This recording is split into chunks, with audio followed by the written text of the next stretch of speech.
Hello and welcome to another episode of Laptop Retrospective, and today I have an interesting little unit here, and this is fresh from a refurbish reseller depot. So not every computer that you might get out there is going to come in a nice little box and everything from the shipper. Sometimes if you're getting them straight from a recycler, they're going to be all bound up in tape and all sorts of stuff. So before we start this video, I wanted to show you what the computers will sometimes end up looking like from these services. Today we actually have a Lenovo ThinkPad X390, and you will see that this is a little bit rough looking, and that's because this came like straight from a recycler. And I just wanted to take some time to show you how sometimes these machines will come to you and a spectrum of expectations for what you're paying for.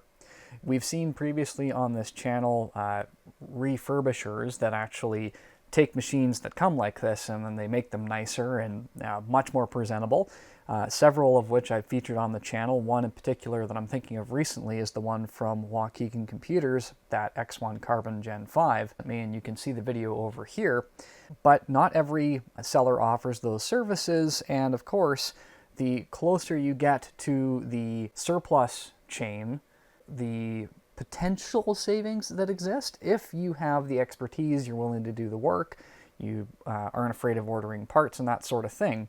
And then if you don't want to do all those steps, that's where your resellers like Waukegan step in and kind of fill that gap where you're still saving a pretty good chunk of money, but you're also having to do a little bit of the work yourself in some circumstances. I thought it would be kind of neat to start off by showing you some of the work that might have to go in to one of these if you're buying it direct.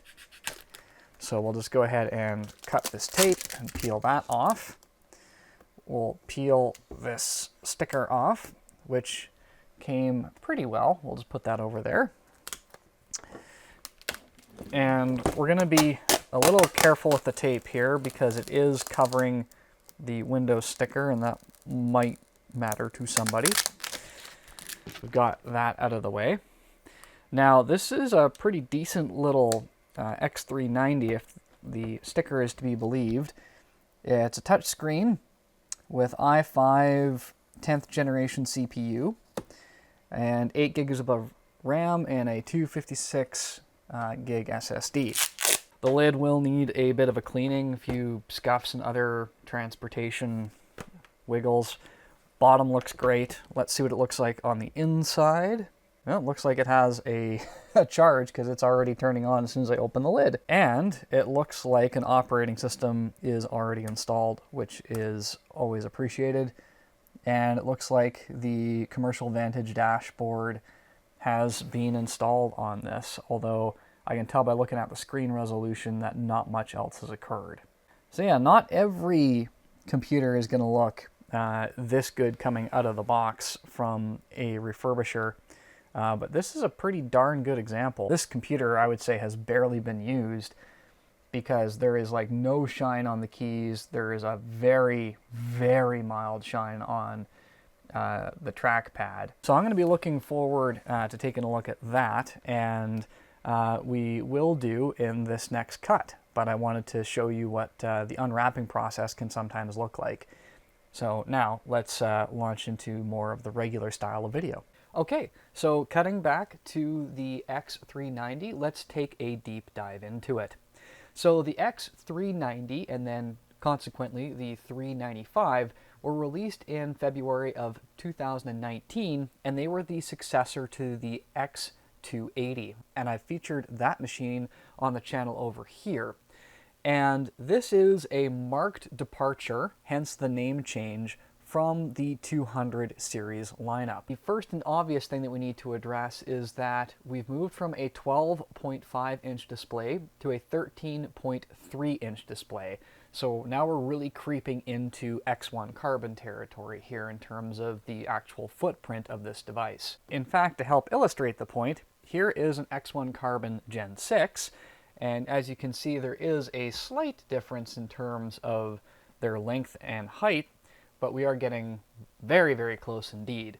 There is one thing that can easily be said, though, is that the X1 Carbon still remains the lighter device. As well as having a larger screen, we are now no longer equipped with PowerBridge technology. So that has been completely dropped at this point. There is only one internal battery on this device. If we crack this thing open, it will look very similar to a lot of other ThinkPads that we have seen on the channel before, and it has all of the staples and things that we would expect to see. So when it comes to this 13.3-inch display, we are looking at a series of different panels. A 1366 by 768 TN 250 nit panel is out there, which I would suggest you avoid. Then we have a 920 by 1080 and then a 920 by 1080 touch option, and those are 300 nit.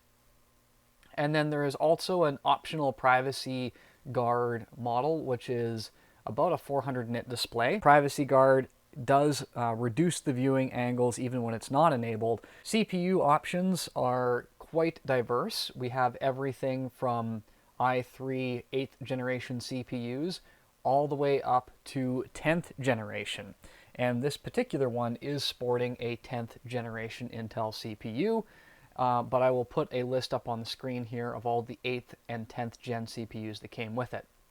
Regardless, you are running Intel UHD 620 graphics, and RAM was a maximum of 32 gigabytes of DDR4, 2400 megahertz RAM. All of this is being powered by a 6-cell 48 watt-hour battery, and interestingly enough, even though PowerBridge technology is not available, you do have USB Type-C chargers, so a power bank could be used to replace the PowerBridge technology if one was in a pinch. Some of the options that were available on this was the 720p web camera with ThinkShutter, or a Windows Hello infrared array up at the top.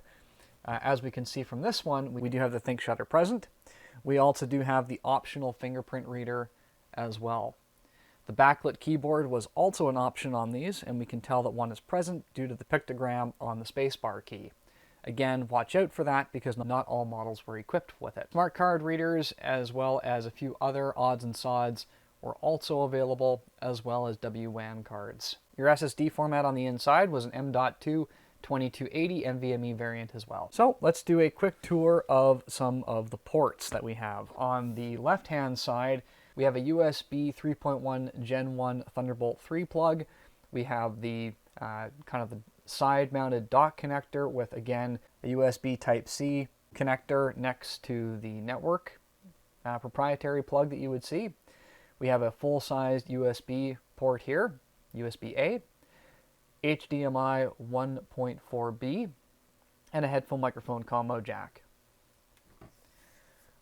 On the front we have absolutely nothing, and then on the other side we have the slot where our smart card would go if it was equipped, and then another full-size USB port and the Kensington lock slot. Along the back, we do have a tray that can be ejected with the use of a paper clip. In this instance, it reveals a place for an SD card. However, that would also be your eject tray if it had LTE capability as well. So with all that being said, let's go ahead and turn this over and see what things look like on the inside. To do this, of course, we will need a trusty Phillips screwdriver, and on the bottom we have 5 screws, 3 along the top, 2 along the side. As usual, spin until you hear the click, and if you need to know, the reset hole for a variety of different functions is located by the left hinge on the back. It's a trivial matter of just lifting up this back panel, prying up gently, and the whole thing lets go. So unsurprisingly, the battery takes up pretty much the bottom part of the case, and we have 2 downward firing speakers that are not symmetrical, oddly enough. And then on our main board, we have a series of primarily soldered components, unfortunately. We have a large cooling solution, which is venting out to the right. We have a blank slot here, which is likely where a WWAN card would have normally been found. You will notice that there is no antenna being ran for that. On the Intel models, the Wi-Fi card is integrated into the board, so that is not removable. And I suspect if it's anything like other machines that I've seen on the AMD variant, it might actually be several different cards. However, in this case, what you have is what you get. And then of course we have our 2280 NVMe SSD being really the only component that is serviceable here. A few oddities that might be worth pointing out, of course, is that we do have this board here, which is strictly dedicated for the full-sized USB-A port on that side of the machine. And then, of course, to disassemble this any further, you are removing the battery and, of course, the entire motherboard here to access any additional components. So as we get ready to close this up, this is a machine that you're really not doing anything to upgrade. You would be able to replace your NVMe SSD if it failed, or with a larger one as your needs require, and you'd be able to replace the battery and some of the human interface components like the trackpad and keyboard after you disassembled the entire machine, but everything else is kind of soldered into place. So let's go ahead and throw the cover back on and see what we get for some boot times. With everything back together, let's go ahead and turn this on and see what we get for a boot time.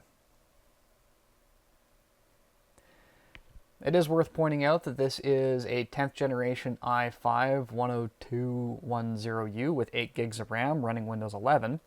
So I'm hoping for a pretty decent boot time, and I'm not disappointed. This is running also the 1920 by 1080 touch panel, so we do have some pretty good viewing angles, and of course that interactivity is present as well. So overall, what are my impressions of the X390? If you can get this machine configured exactly how you want it, then it is perfectly fine, I think, if the price is right. It's one of those things where you are buying a durable and, reliable chassis that ThinkPad offers.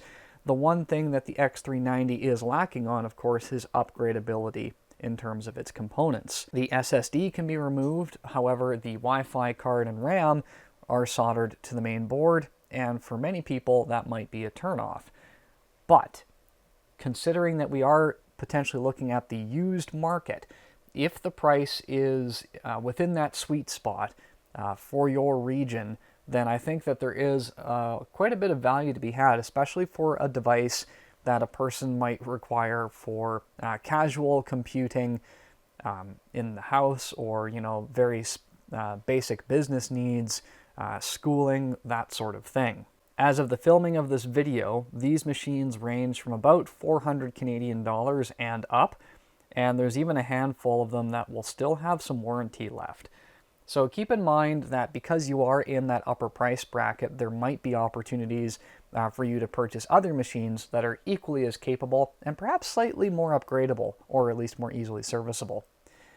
At any rate, ladies and gentlemen, I hope that you've enjoyed this look at the X390. If you want to see how this machine compares to its predecessors, then I suggest you check out this video here, where I go through the X200 to the 280, which are all the 12.5-inch machines of the era of this machine. Once again, if you did enjoy the content, please consider doing the big four.